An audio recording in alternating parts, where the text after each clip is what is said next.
শ্রদ্ধা নিবেদন করবেন ডিএফএ আমাদের সংগঠনের বিভাগীয় প্রাক্তন সম্পাদক।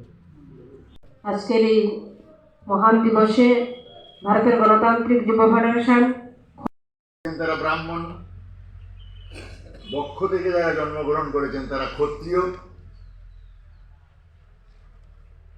উরু থেকে যারা জন্মগ্রহণ করেছেন তারা বৈশ্য, এবং পায়ের থেকে যারা জন্মগ্রহণ করেছেন তারা শূদ্র। এই শূদ্রদের শুধু সেবা করা ছাড়া আর কোনো অধিকার তার নেই আমাদের দেশে। আজকে নেই, আজকে অনেক উন্নত হয়েছে, তবুও আছে অস্পৃশ্যতা। দলিত, হরিজন, তাদের অবস্থা আরো কাহিল।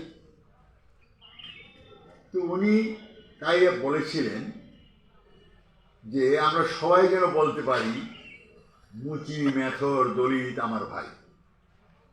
আমরা সকলেই এই দেশে একই ধর্মের, একই দেশের লোক, আমরা নিশ্চয়ই ভাই ভাই হিসেবে থাকবে। এই কথা বলা। এরপর শ্রদ্ধা নিবেদন করবেন আমাদের সংগঠনের রাজ্য কমিটির সভাপতি কমরেড পলাশ ভৌমিক।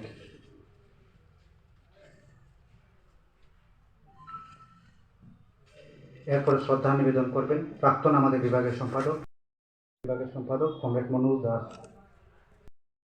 পরিবর্তন আনতে সক্ষম হয়েছিল।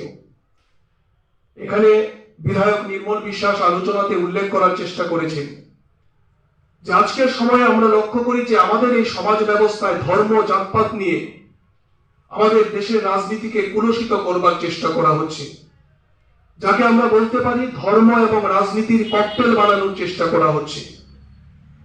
এবং এই জায়গায় দাঁড়িয়ে যে বামপন্থীদের সম্পর্কে, ধর্ম সম্পর্কে অনেক আগে থেকেই একটা বস্তা পচা অভিযোগ বামপন্থীদের বিরুদ্ধে করা হয় যে বামপন্থীরা ধর্ম মানে না, ধর্মের বিরুদ্ধে তারা।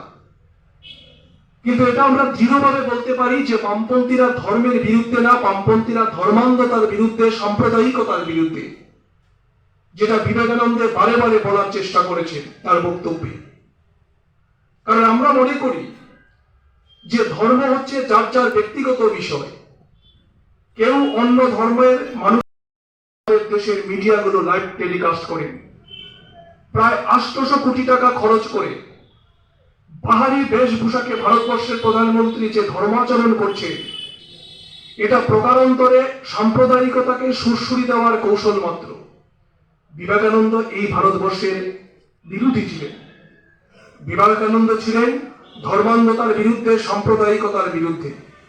আর এই কারণেই রবীন্দ্রনাথ ঠাকুর বিবেকানন্দ সম্পর্কে বলতে গিয়ে উল্লেখ করেছিলেন, যদি ভারতবর্ষকে জানতে হয় তাহলে বিবেকানন্দকে জানতে হবে, বাদ দিয়ে ভারতবর্ষকে জানা সম্ভব হবে না।